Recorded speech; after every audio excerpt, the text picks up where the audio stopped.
Photojournalist Steve Richardson shows us how the Shop Michigan Downtown effort pushed shoppers to buy local. We launched the campaign on November 8th, and it was a challenge to all Michigan residents to do 75% of their holiday shopping in Michigan's downtowns and main streets. Okay, $4.50. It was a very strong campaign because we saw a lot of people that were only going to buy things locally this year. We had customers coming in saying that, we filled stockings or we were buying presents, and it was only going to be local stuff. So it was pretty cool. Folks realize that, come January and February and March, that these are great places to go no matter what time of the year it is. It was a madhouse. A lot of new faces that we had never seen before, and they were definitely doing some hardcore shopping. I would say that overall we probably had about a 50% sales increase over a typical month. It was just a really good holiday season for us. When you buy local, the money stays here in Lansing. That's what's really important. We see a lot of value in this. There's a good chance that this will continue on in the future.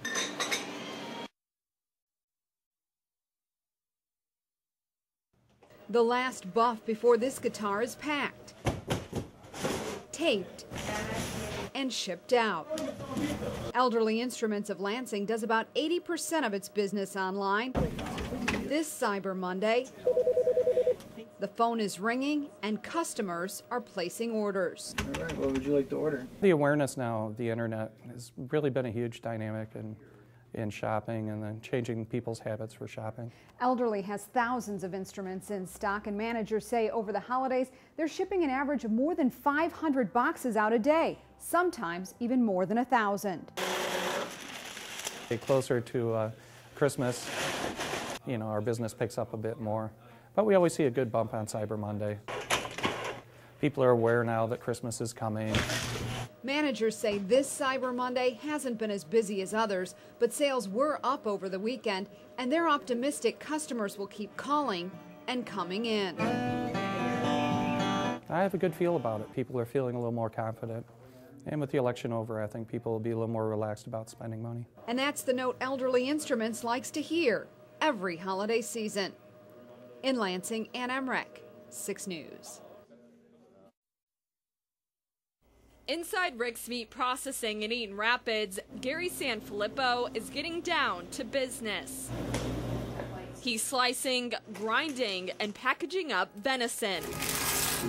But this isn't a typical workday, and this meat isn't meant for the typical customer.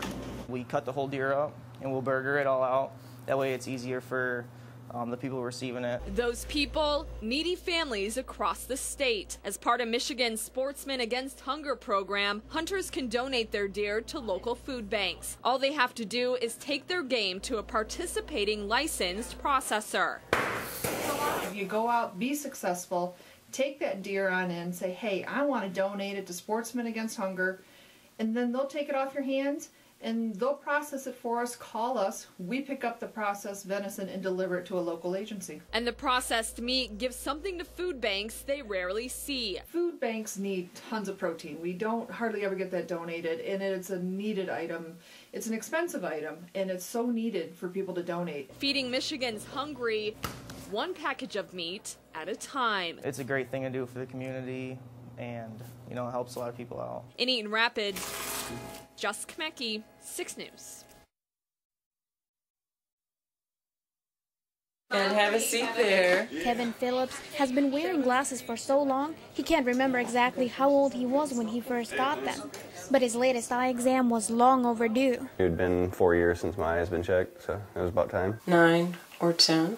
10. Without work and without insurance, getting into the eye doctor was tough.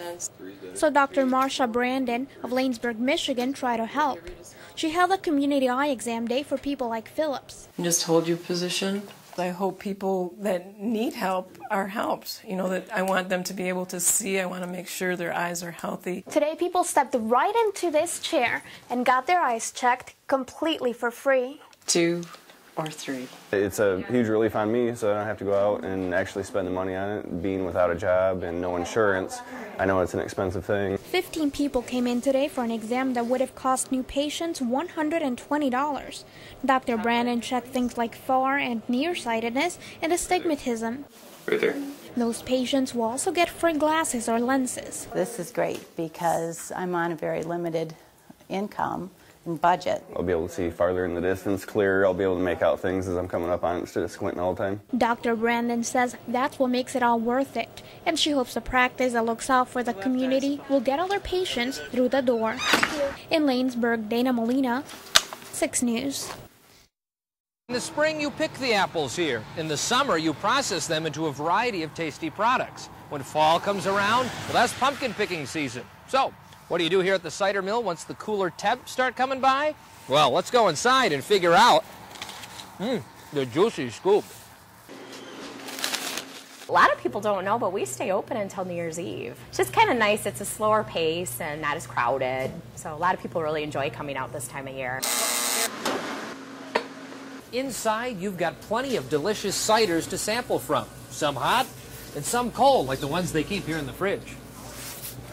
But did you also know you can saddle on up to the wine bar here at Uncle John's? We have the winery tasting rooms open every day. You can come in. We have over 20 products and hard ciders, dessert wines, fruit wines, everything from dry to sweet and in between.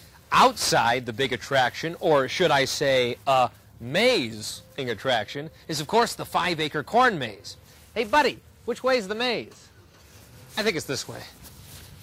Ah, found it. Employees here at Uncle John's say it should only take you about 20 minutes to get through the maze. Well, let's see how I do.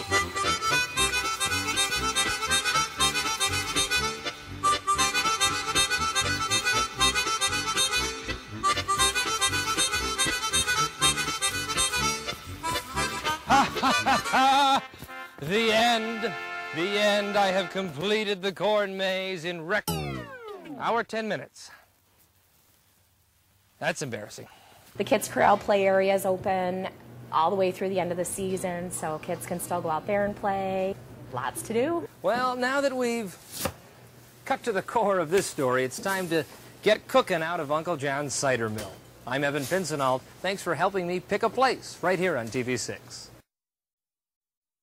It's the tallest building in the capital city, standing nearly 300 feet tall and 23 stories above ground. Anything over 20 stories is an extreme rappel. And for the second and final year, those crazy enough have the opportunity to rappel down it. ASAP attached properly. This here. Questions or concerns? I'm not going to die. You're not going to die. Am one of them. So here we go. So we're 21 stories up. No turning back now. On belay yellow rope. I don't know if I want to unbelay anything. The hardest part? Now it's time to lay back. Letting go. It's been nice knowing you. But this event isn't just meant to test your daredevil skills. Dozens take the trek down the tower to raise money for the Team Lansing Foundation. The foundation raises money to help boost tourism and local events in the greater Lansing area. We're able to provide educational programming. We have a certified tourism ambassador program that we've initiated through our foundation, and the funds help support that program that make our visitors experience first class here in the Lansing area. And once you're over the edge and on your way down, you have the chance to take in a sight few will ever see. The capital city and all it has to offer. Glad to tell you something good. I'm Brittany Gray.